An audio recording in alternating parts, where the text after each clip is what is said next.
Welcome to the Mallard Report. I'm your host, Jim Mallard. Before the Fast Hour and Paranormal Talk Radio starts, please go over to facebook.com/italkparanormal and give it a like. And leave a message telling me what show you're listening to. I enjoy the fan feedback. The opinions expressed on the Mallard Report are those of the hosts and participants and are not intended to and do not necessarily reflect the opinions of any simulcasting radio network or sponsor. All listeners are advised to make their own decisions. It's the Mallard Report.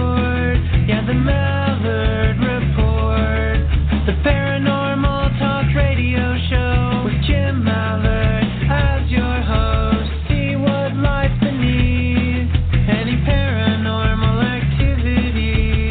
Go inside a world that others don't want to see. It's the Mallard Report. Yeah, the Mallard Report. That it is. I want to welcome everybody to the Mallard Report. And my guest tonight is Josh Heard. How are you doing tonight, Josh? I'm doing great. Thanks for having me, Jim. Oh, no problem. I like bringing on. Well, you're a rounded man, so we've got a lot to talk about. So where do you want to start? You want to start with writing, or do you want to start with the paranormal and the things? We could start with the writing. That's fine. Because I guess it all intertwines together. So I guess I can't really. Sure. So what made you want to write first? Let's start there. That'll be a fun question to ask first. The main reason I wanted to write was just basically the story of what the first book is about. Like, I just wanted to tell the story to a bigger audience. I mean, I do lectures and whatnot here and there, different libraries and different things like that, but I really wanted to put this book out just to really get it out to the masses, you know, because I think it's a very important story to be told. So, yeah. So, but still, I mean, I've joked about writing. I don't want to say joked about writing a book. That's not correct. Oh, but it has been. My favorite punchline is, if I only had a ghostwriter, I could write a book. You know, yeah, dude. I totally understand that. So there is the wanting to write or having a story to tell, and then actually sitting down and, well, I guess this is probably more of a metaphor now than it used to be. Put pen to paper. I'm sure you didn't actually. Did you actually write it that longhand? No, this was just done on the computer, and it took quite a while. It took about a year and a half actually to do everything with research and the writing of it and all that good jazz. So it was quite the process. I was going to say, and then I had Brian Raffin on last week, and he was saying the worst part of the whole process is then you start editing. Yeah, that's horrible. It's like well, I'm going to put words in his mouth, taking your firstborn child and slaughtering them to pieces, exactly. And then trying to sew the pictures back up. Yeah, that is exactly what it is. So a year and a half, is that starting from idea to having it done, or is that just the writing, or?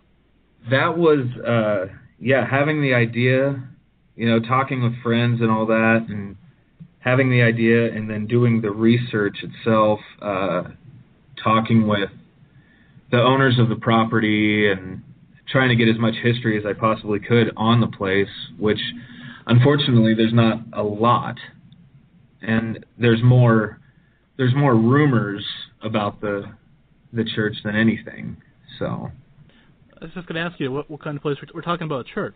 So we're talking about an old church that was built back in 1901. Okay. And if you sell me the book, but don't give me the book away. Sell the book, but don't give it away. Okay. Basically, like, just looking at the place, it looks like an old barn with a very wide opening in the front.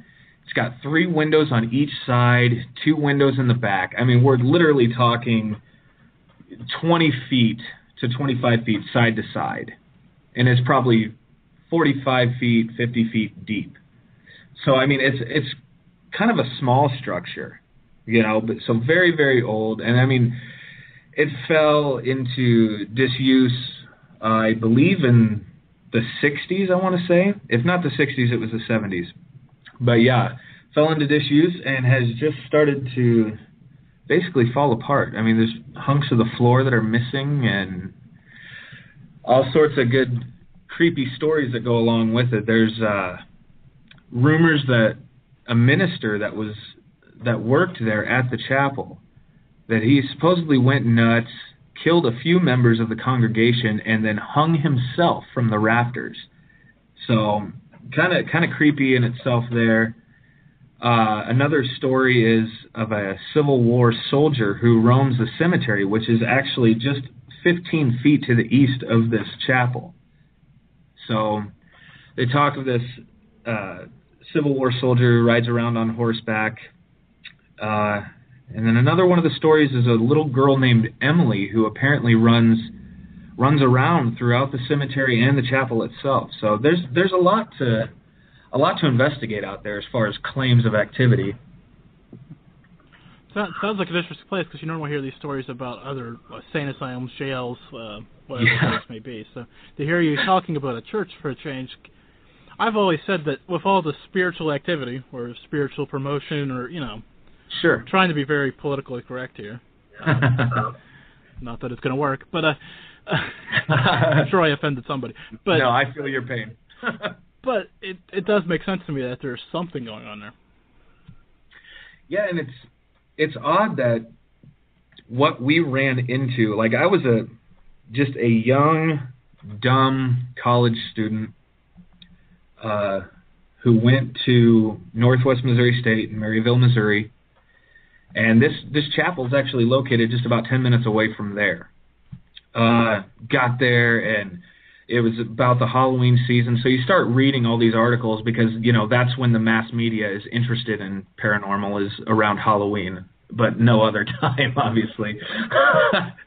So I heard about this church, and so me and a group of friends, we went out there a few times, and nothing really happened.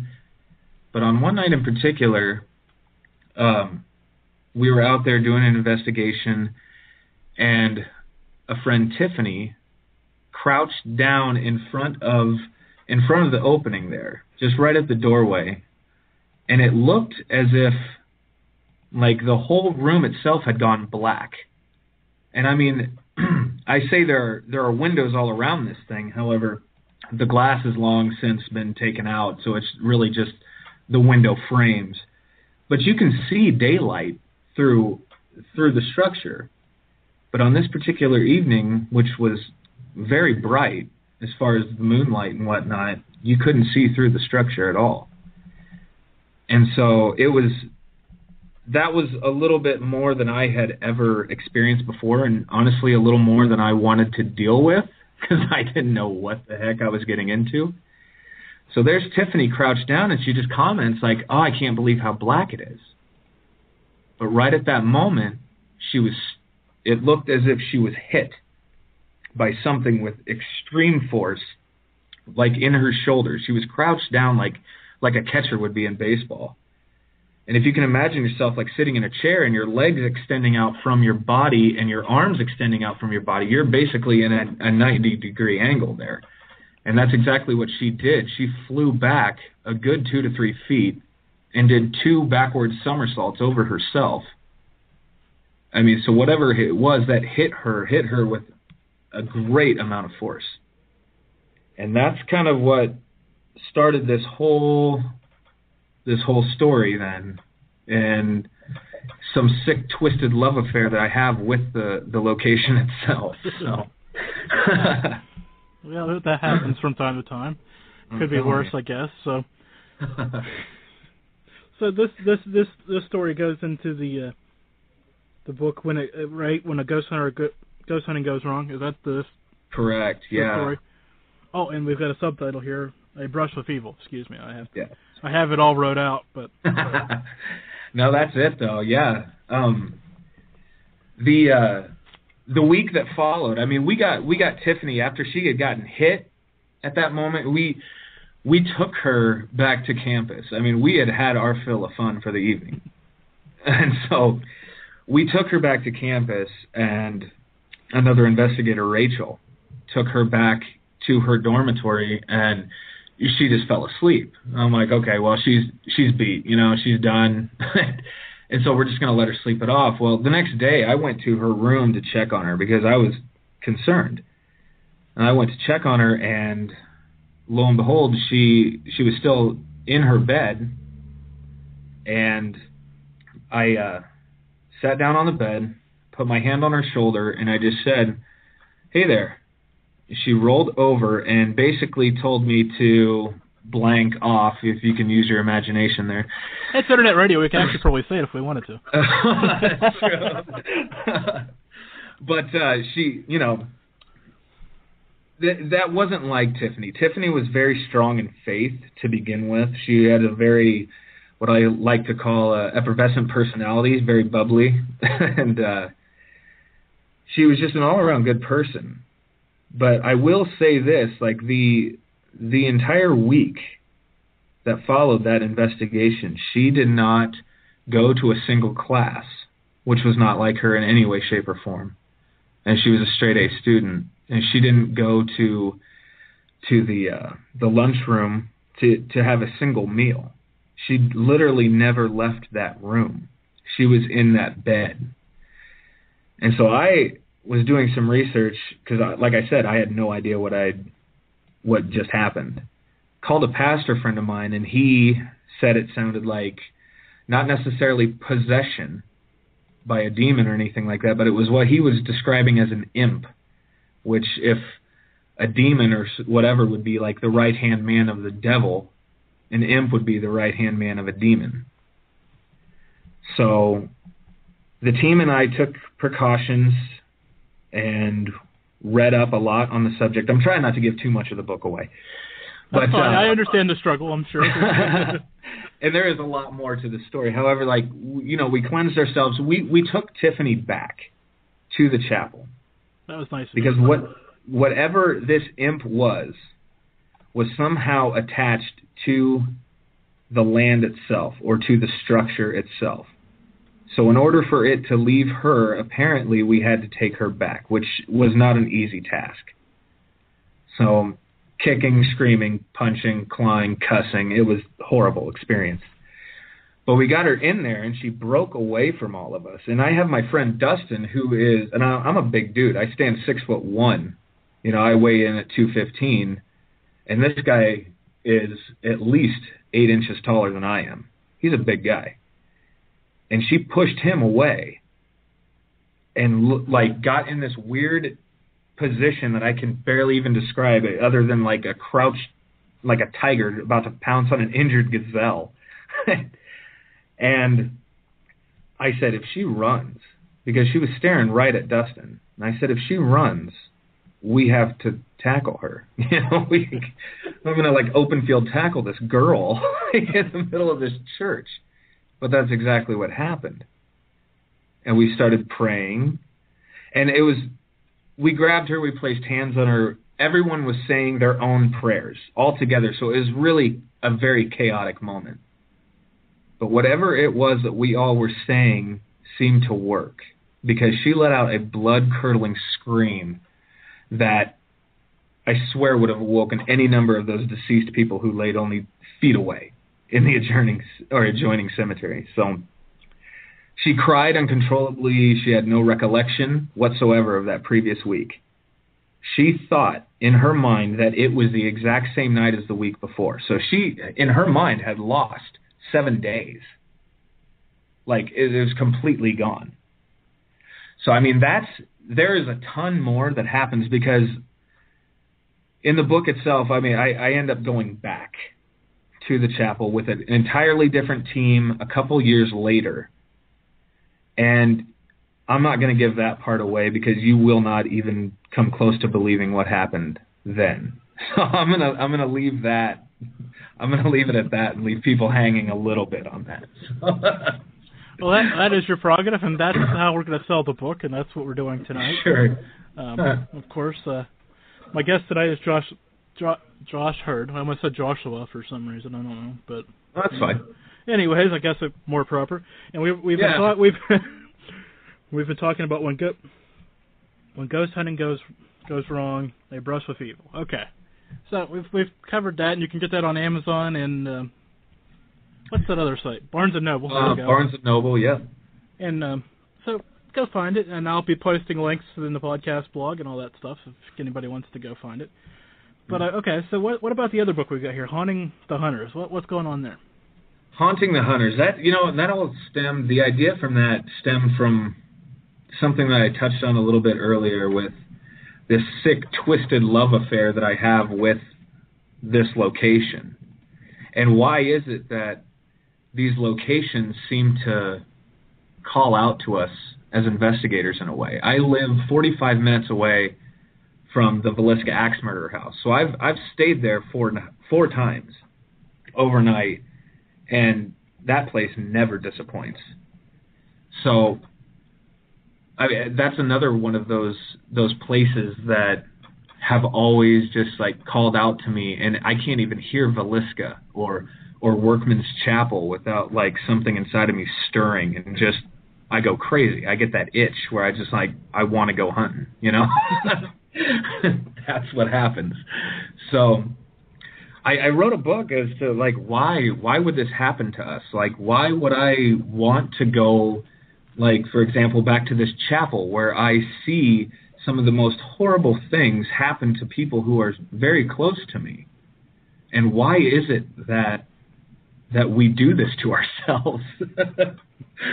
And so the only thing that I could really come up with as an answer would be those locations are the closest that we have ever come to touching and interacting with the other side, and really getting a sense of we're so close to an answer, that same answer that always burns within each and every one of us is ultimately what we're after, and that's, you know, what really happens to us when we expire.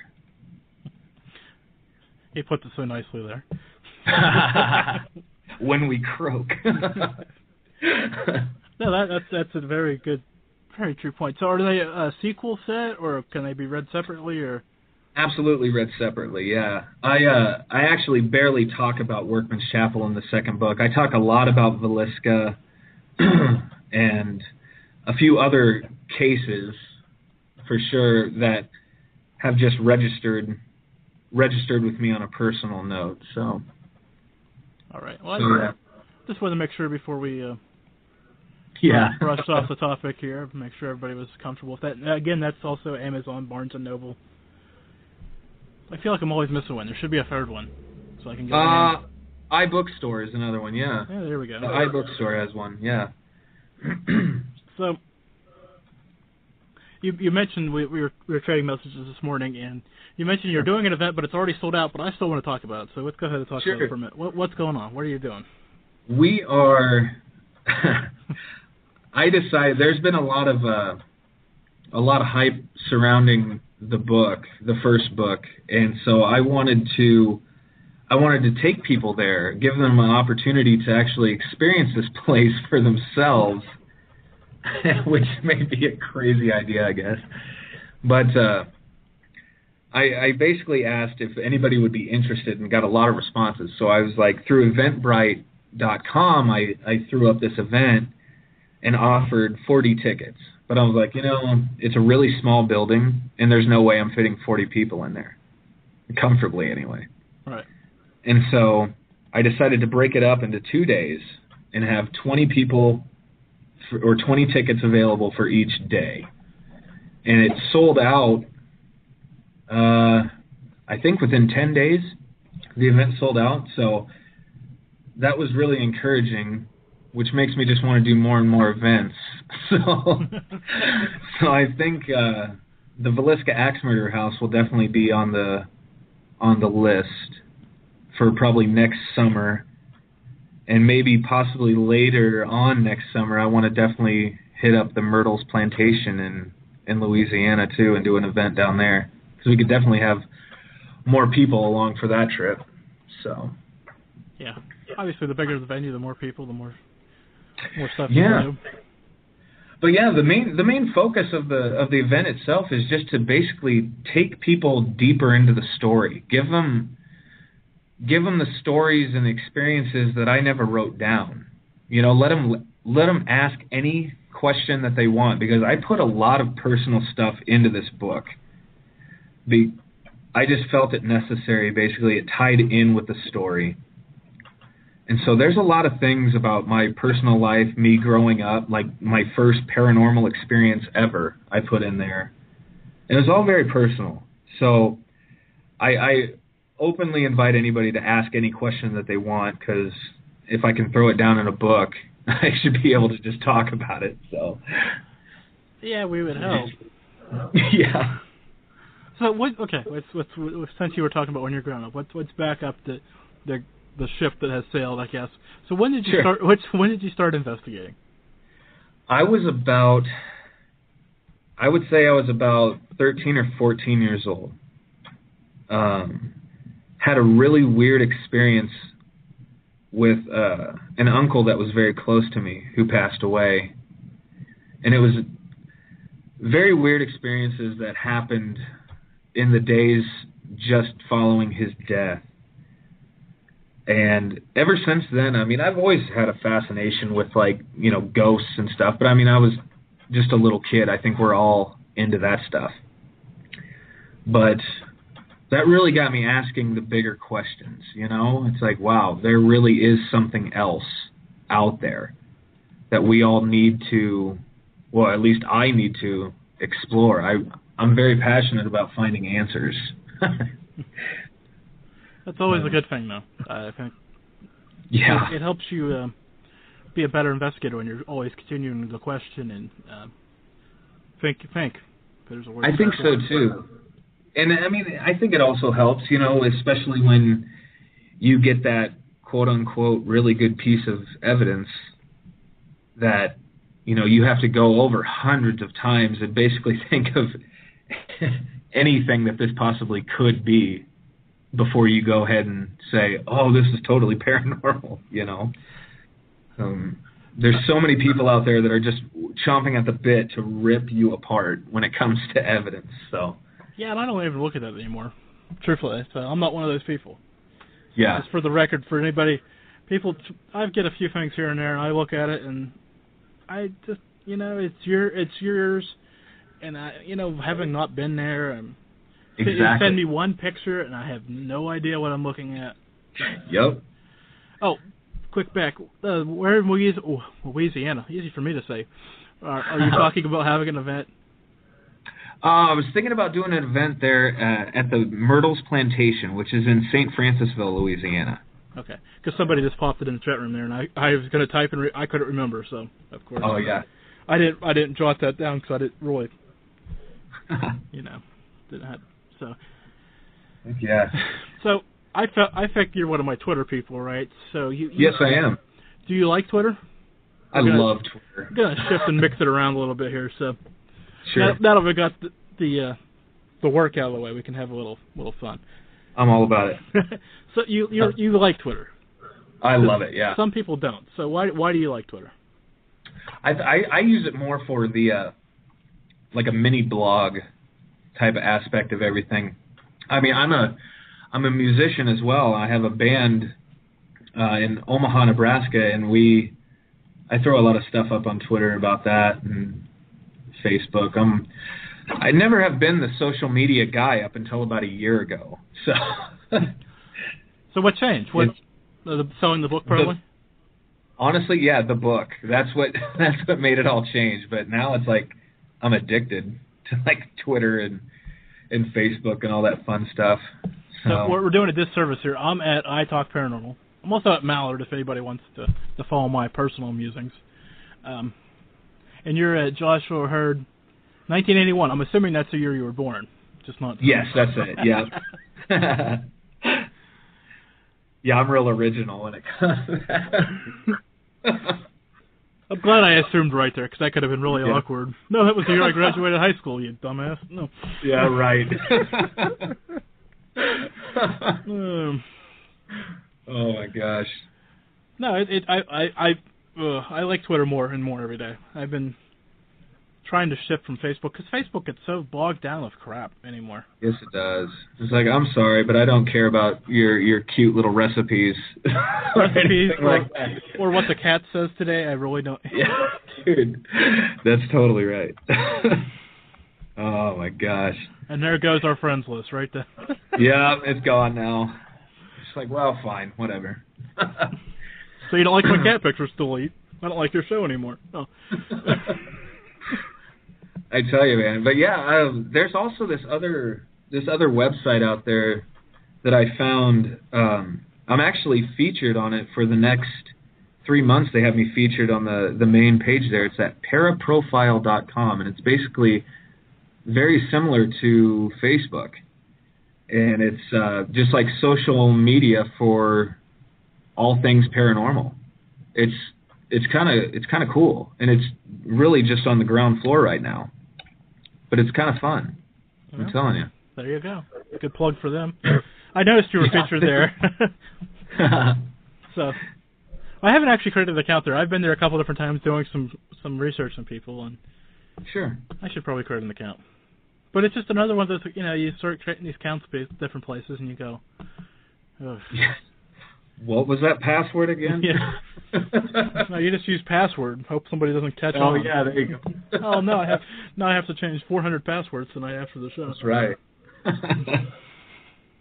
But no, I try to tweet as much as possible. I do more retweeting, I think, than anything. So. Yeah, I do the old retweet with my own comment attached to it most of the time. Heck yeah. That sounds like fun. Add a hashtag to somebody's tweet. Really probably is annoying to the people that I do it to, but oh well. Very nice. So, musician, what kind of music do you play? The band that I'm in, we're called JB Acoustic, and don't Google it because you'll come up with a lot of Justin Bieber things. So the JB would obviously stand for Josh, and Brad is my other partner in crime. He plays percussion, I play guitar, and we both sing and do all sorts of fun stuff. We play everything, literally anything from Garth Brooks to Tool.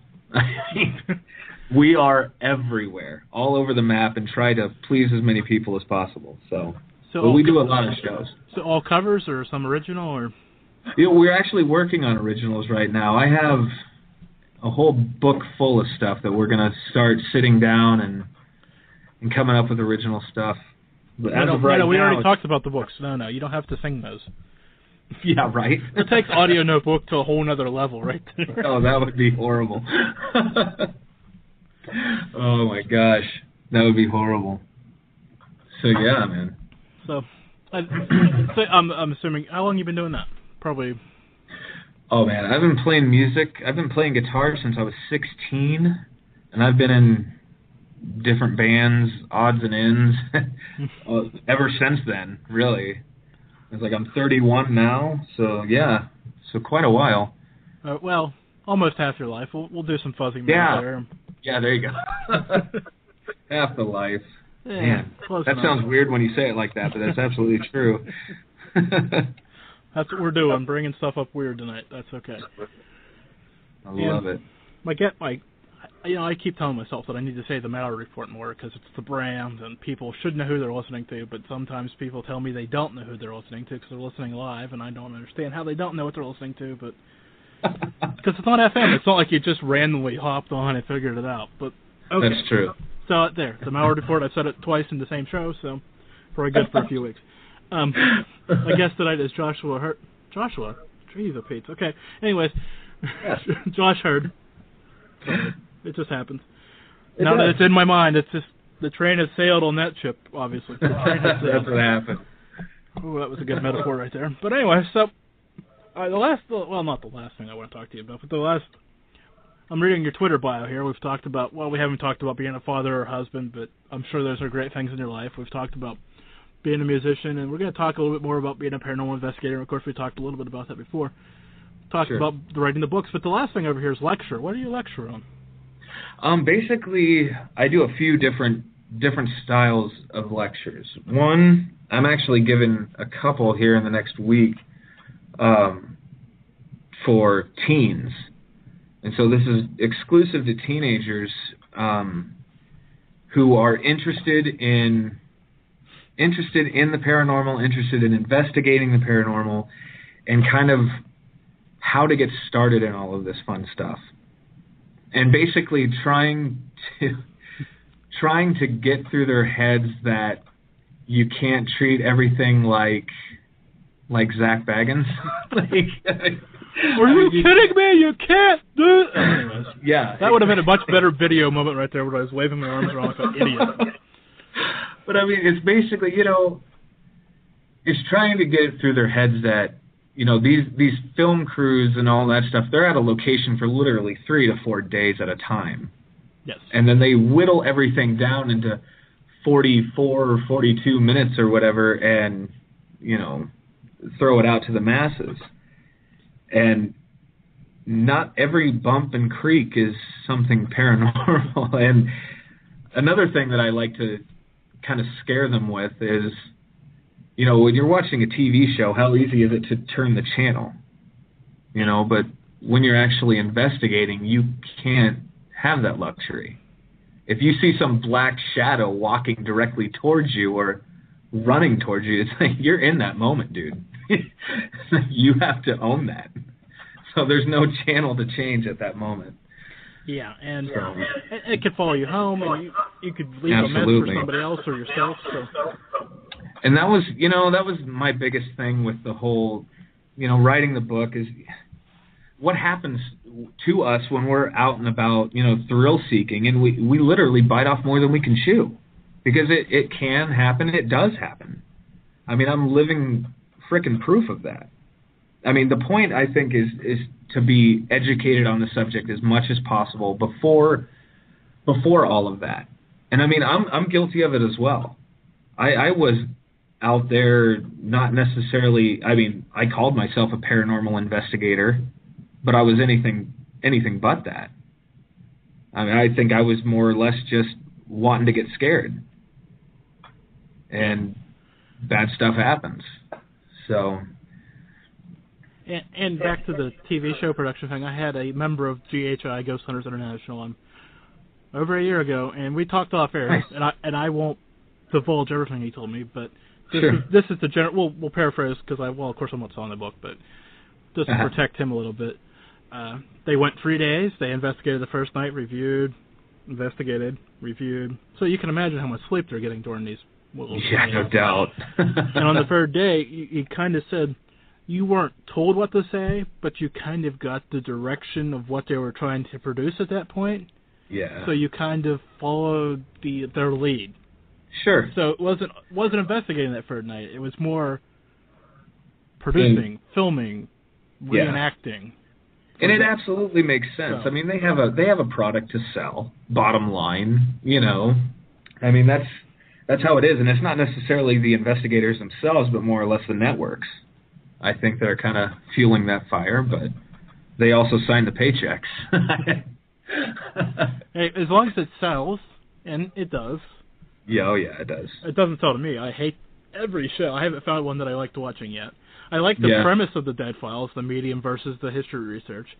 That is pretty cool. But I don't like that show I get dizzy because they start snapping those cameras around, and I don't understand why they have the professional camera and the guy filming it. And yeah. You could do so much better if we quit switching cameras and just focus on the content of the show. That's just it. One show that I have recently found that I almost fell in love with was that God, what was it called? I think it's called Stranded. Oh yeah. And I think it was Josh Gates is kind of at the helm of that. But I don't want to badmouth him. I'm trying to get him on. Correction for the record, he's a great guy. Oh heck yeah. But I'm telling you, man, they just lock those people in a house for like 3 days or 5 days or whatever it is, and go to town. And it's really cool because I think it's more real, because you don't see people on those ghost hunting shows like really, really, truly frightened. It's like these people are straight running out of rooms screaming at the top of their lungs. I love that. It's like that's so real to me. And I really dug that. Have you ever seen the movie Grave Encounters? No, I haven't. You need to find it. I found it on Netflix. It's a good spoof of paranormal TV shows. You'll like it. Wait a second. I think I have seen this. I think I just watched it last week, actually. Actually, let me rephrase. I think I watched half of it last week. Yeah, it's a very cheesy horror film, but yeah. Overall, Are they kind of like? God, I don't remember. Are they filming too? Yeah, it was kind of like a rip-off of Zach and some other people mixed together. Yeah, you could kind of tell. I have seen that. Yeah, so and there's a second one out now. I don't know. Oh, is there really? There's a second one, so get back and find that. So nice.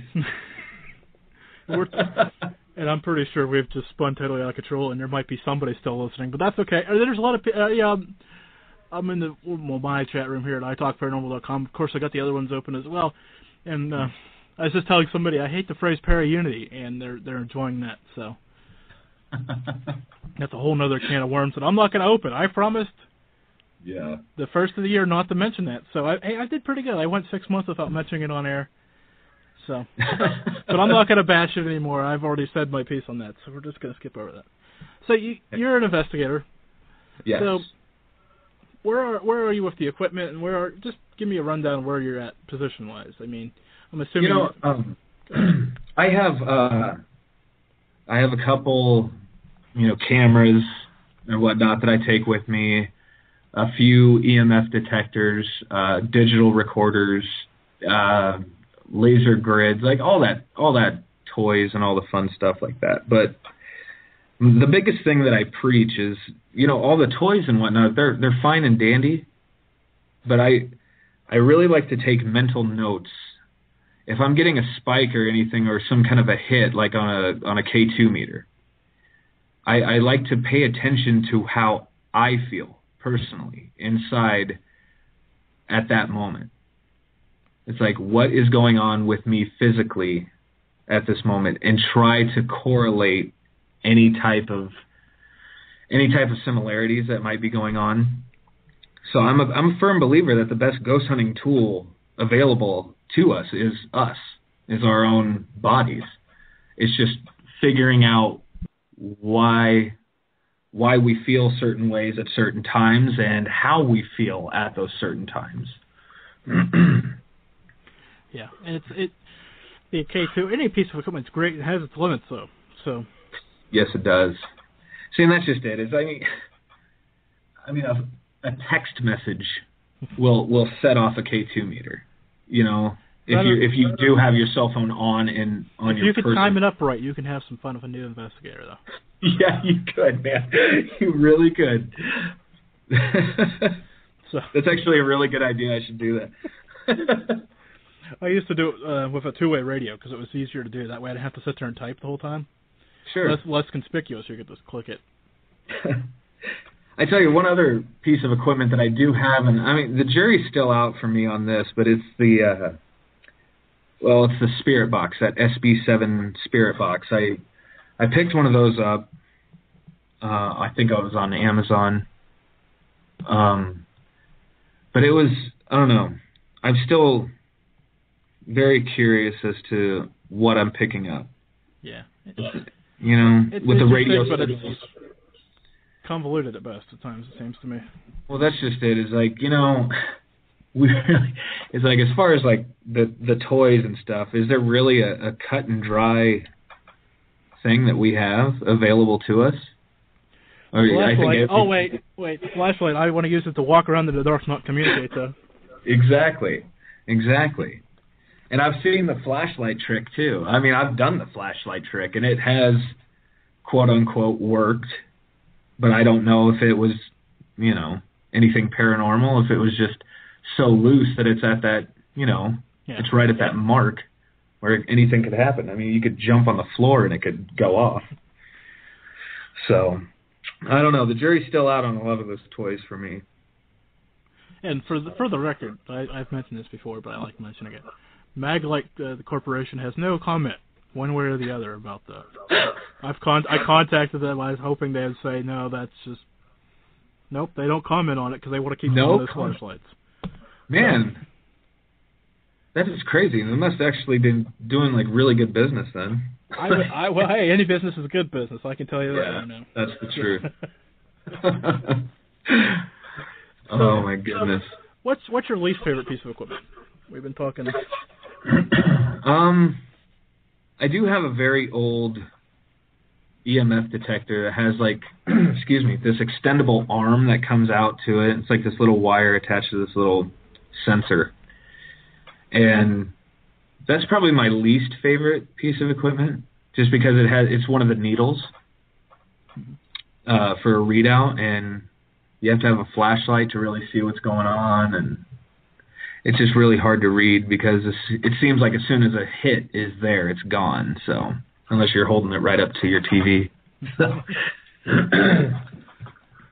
So I was talking about this over the weekend on Twitter, so bear with me. Ouija board. Yes, no, maybe so.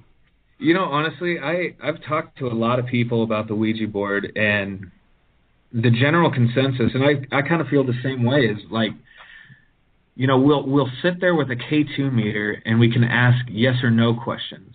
We'll sit there with a spirit box and we can ask questions, usually getting a, you know, 1 or 2 syllable response. What the hell's the difference? Is sitting down with this Ouija board, and, you know, I mean, a lot of people are like, oh no, don't touch a Ouija board. And I was like that for many years, but now I'm kind of like, I'm doing the same damn thing. Yeah. You know, with all these pieces of equipment, I'm still asking questions. It's like even doing an EVP session is in essence the same type of thing, just minus the planchette, you know, and the lit candles.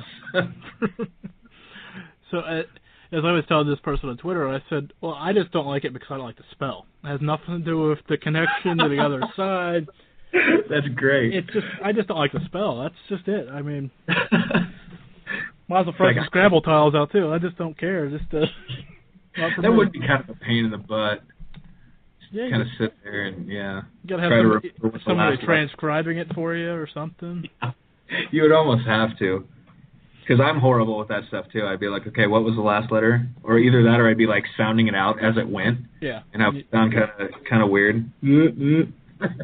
And I guess the other assumption that people make about this is because, you know, you've got the K2 and the recorders and all these other things, they'll have batteries on them. So that must be what protects them from the other side. There you go. The batteries. That's my working theory. Why the Ouija board? So if we shove batteries in the Ouija board for some non-apparent reason, but we could put like cool little lights around it. Yeah, you could LED light it so you could see it at night. I guess they have a glow-in-the-dark one too, but you know. Oh heck yeah! That would be perfect. I also seen pictures of a pink one floating around. I'm thinking. I was just gonna say that I saw a picture of a pink one around. I forget where I saw it exactly, but yeah, I was like, how about that? See, what we need is a really sensitive keyboard, and then they could just type the messages to me on my computer, and I could save it and walk out. Yeah, no doubt. Some tech guys out there going, yeah. I mean, there's a lot of those old school methods. Like, I mean, you have like automatic writing, which is really cool phenomenon. And I don't know if you've ever like seen somebody do this with the automatic writing or the crystal on a string or anything like that. It's very interesting to see how that stuff works. And I've tried a few of those myself. But have you ever seen the tipping table? That little. I have not seen it in person. I've seen videos and talked to a few people who have done it, but I've never tipped the table. Yeah, I've only seen videos of it too, and I'm fairly interested in that. But there again, it might just be a parlor trick from the turn of the century, you know. So. I think there's more to it. I don't think everybody has wobbly tables. Right. Yeah, I hope. Thanksgiving's ruined everywhere. Yes. And if it's not just mentioned you played the Ouija board on the table, or tell them you listen to the Malliard Report. It's all over. Very nice. You listen to that paranormal show? No. I always encourage people to invite people they don't like to like my show page. Heck yeah. That way they can just unfriend them then, because they won't get any more of those invites. That is very cool. There's sage advice for everybody. Mention me in a couple tweets, and people that you don't like will follow up. Yeah, absolutely. So, besides the lecturing, what's the future hold? What's the next? Are you writing any more books, or? I have a few ideas about books. One that I'm really kicking around hard is this whole black-eyed children phenomenon that's just sprung up over the last 10 or so years. And it's really piqued my curiosity. I've never, like, encountered a black-eyed kid, but I really want to. I find it fascinating that somebody could just be sitting at home and you have some creepy group of kids or whatever that come knocking on your door, and all they want to do is, like, come inside for a glass of water or to use the phone or any Girl of that. Scout cookies. Right. It's like, demon. But it's like, I really want to get to the bottom of all this. And, I mean, some people are asking, is it some kind of an alien intelligence? Is it something that's of demonic nature? Or what the hell is it? And, I don't know. I think I'd really like to do a book on that. Right now I'm working on a few different ideas regarding the, excuse me, the Shakti Helmet. Have you heard of that? I've heard of it, so you're looking for an investigator to turn it up full throttle, and that's what you're doing? I'm looking to put it on myself, basically, and crank it up full throttle and see exactly what happens. Except when I do it, I want to be in one of the most haunted locations I could find. So you can kind of see what happened. So your basement? No. Yeah, right. And actually, my basement is kind of creepy. I live in a house that was built in 1860. So, I mean, we're talking, it's old big brick and kind of creepy in itself. So it kind of fits me. It's all right. That's how it goes. So, okay. Serious question. I mean, we've been kind of having some fun here, but you've mentioned giving lectures to teenagers. So, what, or just in general, let's not go teenagers so much, but either way, we'll just, because when I preface the question this way, it's kind of getting long, but the question is, what advice would you give somebody, anybody, teenager, adult, senior citizen, getting into the field? What would be the first few things that you should plant in their mind? My first thing would probably be I would try to guide them to educate themselves in any way and as much as possible. Like, I would say, you need to, like, pick up some books. Like, pick up some books on, like, parapsychology, and pick up some books just on ghost hunting itself and paranormal investigating, and really get a feel for what this is all about, because it is anything but what you see on TV. It's like, this is, the paranormal has kind of been thrust into the mainstream as of lately, as of the last decade or so, with shows like Ghost Hunters and, Paranormal State and all those shows. I mean, it's become the thing that you talk about around the water cooler, at work. It was, 20 years ago, you'd never even dream of mentioning to a buddy that, oh yeah, I'm going to go hunt ghosts. They're going to look at you like you're freaking nuts. Like you're snipe hunting. Exactly. Exactly. With your gunny sack and stick and all that. But yeah, I mean, but now it's just like, oh yeah. And it seems like everybody has a story. Everybody has that story. And if it hasn't happened to them, by God, it's happened to their cousin or their cousin's cousin or whoever. But everybody has a story to tell, which I find very interesting. I love meeting people and hearing their stories, or their sister-in-law, baby cousin Teresa, or whatever their story. And so I find it fascinating. But I do think that the main thing that people need to be aware of is just the education aspect of it. Right. And so this pops up in my chat room here. So what are some of the? I mean, we were talking about how it kind of ruined the week of your team member there for a while. So what other adverse effects can we? I mean, that's extreme, obviously. That is extreme. That's literally 1 in a million. But I will tell you, what happened, like, in the second half of the book.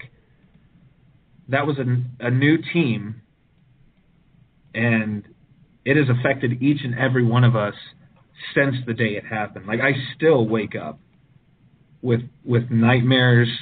I mean, I'm waking up in cold sweats. I haven't gone a whole week since that night where I haven't woken up completely startled or whatever. So there are things that can, like you say, follow you home and whatnot. And, stuff does follow me home from investigations. I just got done with a couple really big locations here in Iowa and had some pretty interesting things for about 3 to 4 days after I got home from all these. Weird things were happening. Stuff was falling off the walls, and I'm very meticulous when it comes to certain things, like where my keys go, where my wallet lays. It's in the same spot every single day, every single night, when I'm ready to put them away. And my things would be moved. I would hear voices. I would feel like I was being touched on my back. But then after, like I said, 3 or 4 days, it just seems to leave you alone. But that's definitely one of the downfalls. The most inopportune times you've got somebody popping in and saying hello or whatever they're saying. Kiss my ass, maybe. Well, that's the other thing I like to ask people is, if you were going to give advice to somebody that's going to start a team, I always say just hold off on it and talk to people around you, and you may find one that's already started, and you don't have to go through that hassle. Exactly. But you know how everybody is. Oh yeah, they want to be the head honcho. Right. So, what would be your advice to somebody that says, you know what, I'm going my route? So, what would be your advice to them? Be like, okay, well, you can do that. However, I would say surround yourself with people that have been there. Really talk to people in the field. Make as many friends as you possibly can, and then get your team together and learn as a team and grow as a team. That would be my biggest piece of advice. Yeah. So yeah. You have to be together as people first before you can. Exactly. Yeah, there needs to definitely be a sense of camaraderie of some sort. So. Yeah, and there's a trust level, and there's so many things that go into a dynamic. Yes. You keep mentioning the word team, which makes me smile because that's what I fought for when we started our team. So that word makes sure to drive that point of emphasis home. Yeah. Not exactly. frowning upon group or society, which I frown upon society anyways, but that's a whole other conversation. Just because you're not a different class of people. Right. I just spend some time with a dictionary once in a while, people. Amen. Yeah. And I'm not even a writer. You're the writer. Go ahead. Let's throw that out one more time before I run out of time, because I'll run out of time here in a hurry. Mention the books and all that. The books. The first book is titled "When Ghost Hunting Goes Wrong: A Brush with Evil." The next book is called "Haunting the Hunters," and both of those can be found on Amazon.com, BarnesandNoble.com, iTunes Store, and you can follow me. I have a author page set up on Facebook. It's just Josh Heard, and it's Heard as in I heard you, Heard. So Josh Heard 1981, and that's also my Twitter handle, I guess, if that's what you want to call it, is at Josh Heard 1981. And if you guys just want to get a hold of me in any way, Josh Heard Books at hotmail.com would be a great way to do it. Hasn't heard Hotmail in a while. That's pretty. Right? I'm old school, man. Yeah. Well, I finally broke down and went out and got myself a Gmail account for the show, which is. Yeah. I needed to, though, because I needed to keep my personal email and my show email separate, because I was starting to delete stuff that was important for the one, but not the other. Yeah, I think I have 3 emails set up. It gets kind of confusing every once in a while. So, plus with all the social media on top of that, it's tough stuff. It's all right, though. It'll be good. Oh yeah. We should have a website, so that's always positive. I have too many. Yeah, and that's the next thing. You know, I mean, we have a band website, so Brad does a good job of keeping that up and going, but that's, jbacoustic.com, and there's email through that as well. That's tough. It's tough, but it's all rewarding, though. There's always an end to it, so. Oh, yeah. And definitely meeting some interesting people along the way, too. So it's been a fun ride so far. Sounds like it. Keeps you busy. Keeps you... Absolutely. I don't know. I've got, let's see, 2 minutes left. I don't know what I want to ask. So let's fill some time here. What do you want to talk about? Because everything I'm thinking of is like a 10-minute conversation, so it's hard when you get to the time of the show. I understand that. Oh, here. I jotted down Bigfoot earlier because you were mentioning UFOs. So what do you think about Bigfoot out there? I've never met him. So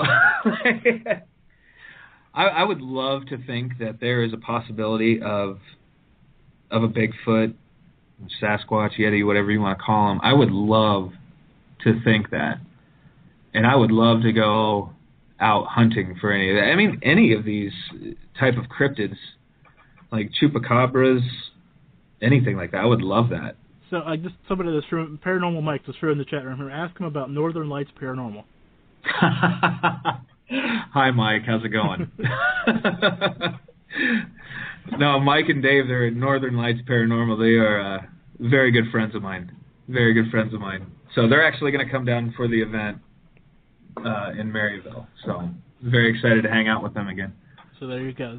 See, people ask me all the time, why do I always read chatters' questions? Because they love it, and I love doing it. Because that's why I started the show. Because I ask a few hosts to ask my questions, and guess what? They didn't do it. So guess what? Now they're stuck with me doing their job better than they do. Nice. So it's a media. It's all social media. It's Facebook, Twitter, these chat rooms. It's all connecting with people. It is. The world has become quite a bit smaller. Yes. Since the invention of all of this, which is very good. It's very cool. So that's what we need. Smaller world. Yeah, no doubt. As the population goes up. But it's smaller now, so okay. Anyways. So, hey, I want to thank you for taking some time and being flexible with me. I know we've talked a couple different times about different dates and different things. So I'm glad to do this, man. It's been a blast. All right. Well, hey, I'm up against it, so I'll talk to you later. All right. Sounds good. Thanks. Before we flip that on-air sign to the off position, a quick reminder.